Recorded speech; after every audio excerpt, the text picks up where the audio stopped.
आज हमारे सामने एक दस्तावेज है। ये लखीमपुर खीरी में हाल ही में हुए एक 10 दिवसीय बौद्ध प्रशिक्षण शिविर के बारे में बताता है। स्रोत अक्टूबर 2025 के आखिर का है और ये छाव छाव के अंबेडकर भवन और बुद्ध विहार में हुआ था। हाँ बिल्कुल। इसमें 2 तरह के प्रशिक्षण थे, जैसा कि लिखा है। एक श्रामणेर मतलब जो नौसिखिए बौद्ध भिक्षुवत है, और दूसरा उपासिकाओं के लिए यानी महिला अनुयायियों के लिए। तो चलिए इस दस्तावेज को थोड़ा और करीब से देखते हैं कि इसमें क्या खास बातें हैं। बिल्कुल, ये आयोजन जैसा दस्तावेज में लिखा है the Buddhist society of India की लखीमपुर खीरी जिला शाखा ने आयोजित किया था। और सिर्फ आयोजन नहीं बल्कि देखिए इसका समापन समारोह भी काफी उत्साह के साथ मनाया गया है। ये अपने आप में दिखाता है कि वहाँ स्थानीय स्तर पर एक कोशिश है, लोग जुड़े हुए हैं। और the Buddhist society of India का नाम आना भी महत्वपूर्ण है ना? बिल्कुल। ये वही संस्था है जिसकी जड़ें सीधे डॉक्टर बी.आर. अम्बेडकर के भारत में बौद्ध धर्म को फिर से स्थापित करने वाले आंदोलन से जुड़ी हैं। तो इस संस्था का शामिल होना मतलब एक बड़ा संदर्भ जुड़ जाता है इससे। सही कहा, बिल्कुल। ये सिर्फ एक धार्मिक आयोजन नहीं रह जाता, फिर ये उस बड़े सामाजिक और कहना चाहिए कि ऐतिहासिक आंदोलन का हिस्सा बन जाता है। अब देखिए दस्तावेज में मुख्य अतिथि या मार्गदर्शक का जिक्र है आदर डॉक्टर भीमराव अंबेडकर, जो संस्था के ट्रस्टी और राष्ट्रीय कार्याध्यक्ष हैं। तो जाहिर है उनकी उपस्थिति इस आयोजन को एक अलग ही महत्व देती है। हाँ बिल्कुल। और उन्होंने सिर्फ कोई औपचारिक भाषण नहीं दिया जैसा कि अक्सर होता है। दस्तावेज कहता है कि उन्होंने प्रतिभागियों को संबोधित करते हुए उस जगह के इतिहास पर भी रोशनी डाली। ये बात मुझे थोड़ी दिलचस्प लगी। मतलब किसी प्रशिक्षण शिविर में जगह के इतिहास पर इतना जोर क्यों? ये अच्छा सवाल है। क्यों? दस्तावेज के हिसाब से देखें तो उन्होंने बताया कि जिस अंबेडकर भवन में कार्यक्रम हो रहा था उसकी नींव संस्था की भूतपूर्व राष्ट्रीय अध्यक्ष महोपासिका मीराताई अंबेडकर जी के मार्गदर्शन में रखी गई थी।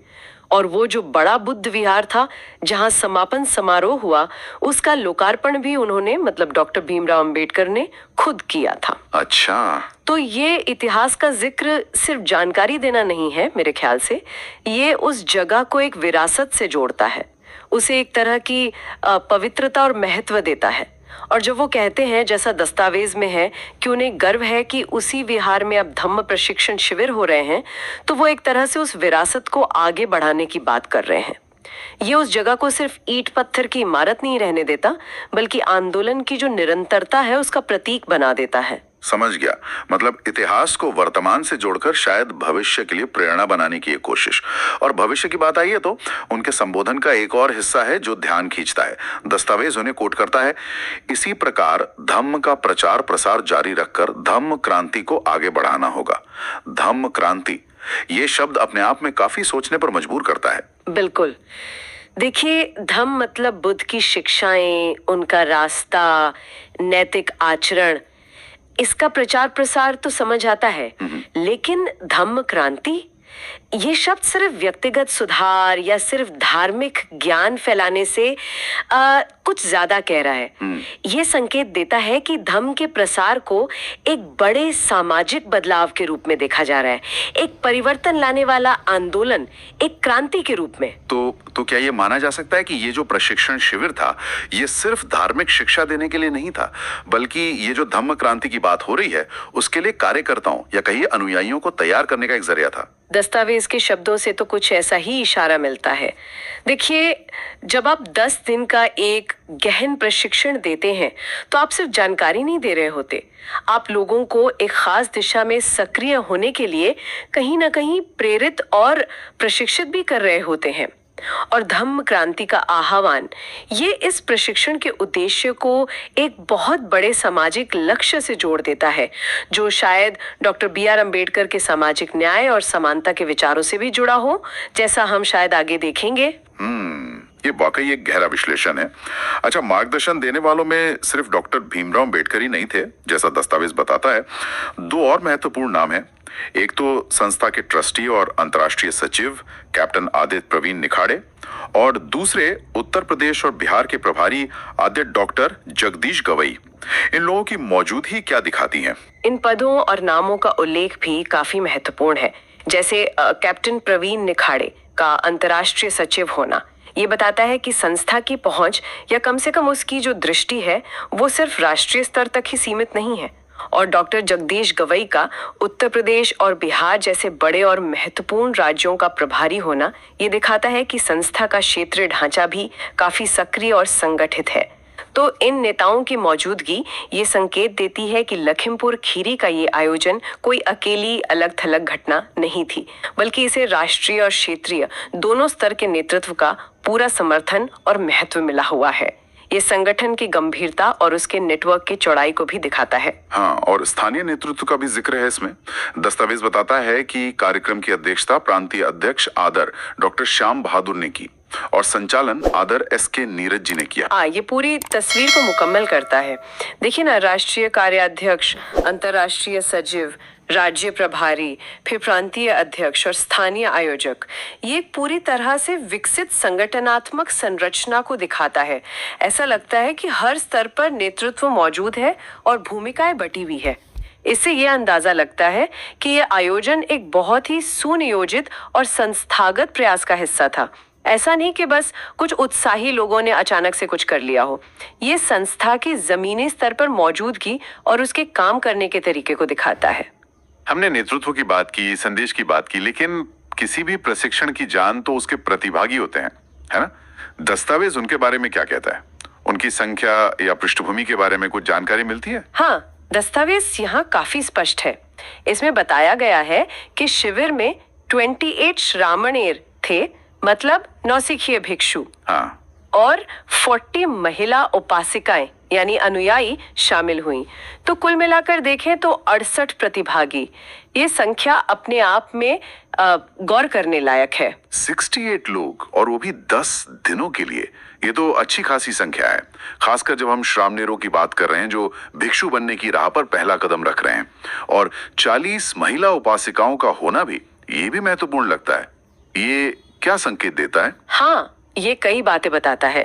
पहला तो यही कि समुदाय के भीतर और खासकर युवाओं में, क्योंकि श्रामणेर अक्सर युवा होते हैं, और महिलाओं में बौद्ध धर्म को गहराई से सीखने और अपनाने में एक सक्रिय रुचि है।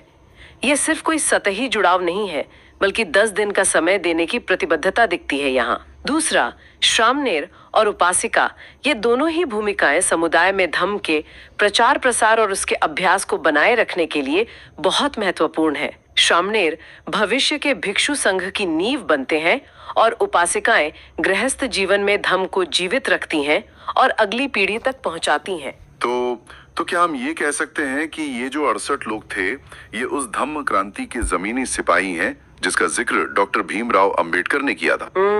ये सोचने का एक तरीका हो सकता है, या कम से कम वे उस क्रांति के वाहक बनने की क्षमता रखते हैं। जाहिर है 10 दिन के प्रशिक्षण के बाद भी जब अपने समुदायों में वापस जाएंगे तो जो उन्होंने सीखा है उसे साझा करेंगे और शायद दूसरों को भी प्रेरित करेंगे। तो उनका प्रभाव सिर्फ उनकी अपनी साधना तक सीमित नहीं रहेगा, बल्कि उनके आसपास के लोगों तक भी फैल सकता है। ये सोचना दिलचस्प है कि इन 68 प्रशिक्षित व्यक्तियों से आगे किस तरह की लहरें उठ सकती हैं। और दस्तावेज के अंत में एक अभिवादन का जिक्र है जो मुझे लगता है कि इस पूरे आयोजन और इसके पीछे की जो विचारधारा है उसको समेटता है। जय भीम, नमो बुद्धाय, जय संविधान। ये सिर्फ एक नारा नहीं लगता है ना? बिल्कुल नहीं, ये एक बहुत ही सोचा समझा और गहरा संयोजन है, और ये अक्सर भारत में जो अंबेडकरवादी बौद्ध आंदोलन है उसकी पहचान बन गया है। इसके 3 हिस्से हैं और तीनों ही महत्वपूर्ण हैं। पहला, जय भीम।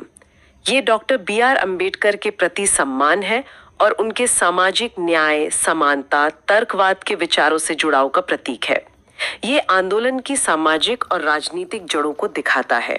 दूसरा, नमो बुद्धाय। ये भगवान बुद्ध और उनकी शिक्षाओं यानी धम्म के प्रति सीधी श्रद्धा है। ये आंदोलन के आध्यात्मिक और दार्शनिक आधार को दर्शाता है।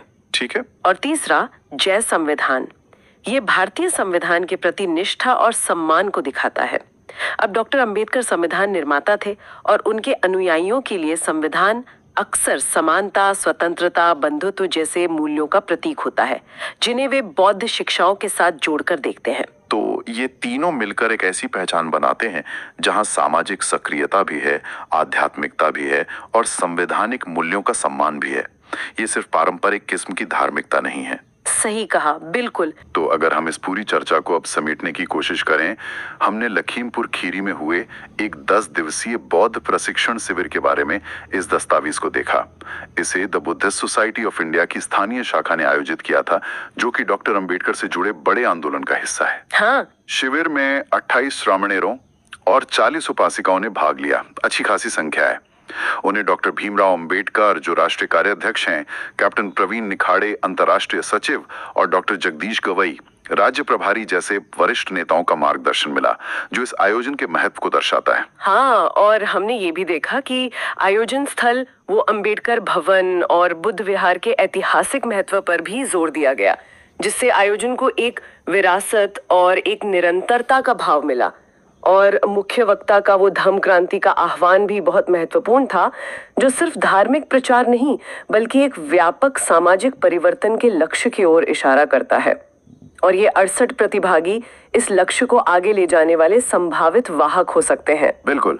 और अंत में वो नारा जय भीम, नमो बुद्धाय, जय संविधान, वो इस आंदोलन की विशिष्ट विचारधारा को दर्शाता है, जहां सामाजिक न्याय, बौद्ध दर्शन और संवैधानिक मूल्य एक साथ गुंथे हुए लगते हैं। बिल्कुल। और यहाँ से एक विचार उठता है जिस पर शायद और सोचा जा सकता है। देखिए, ये दस्तावेज हमें एक सफल आयोजन की तस्वीर दिखाता है। सब कुछ अच्छा हुआ, लेकिन सवाल ये है कि इस तरह के जो प्रशिक्षण शिविर होते हैं, उनका वास्तविक दीर्घकालिक प्रभाव क्या होता है, जमीन पर क्या असर पड़ता है। ये 28 श्रमेर और 40 उपासिकाएं जब अपने अपने घरों और समुदायों में लौटेंगे, तो वे जमीनी स्तर पर क्या बदलाव लाएंगे, वे उस धम्म क्रांति को कैसे आगे बढ़ाएंगे जिसकी बात हुई थी। और एक कदम और आगे बढ़कर सोचें तो ये जो त्रिकोण है, जय भीम, नमो बुद्धाय, जय संविधान, क्या ये हमेशा एक सामंजस्य में रहता है या कभी इन तीनों तत्वों के बीच कोई तनाव भी पैदा होता है? भारत जैसे जटिल सामाजिक राजनीतिक माहौल में इस विशिष्ट पहचान को बनाए रखने और आगे बढ़ाने की क्या चुनौतियां हो सकती हैं, क्या अवसर हो सकते हैं? ये दस्तावेज हमें इन सवालों के मुहाने पर लाकर छोड़ देता है सोचने के लिए।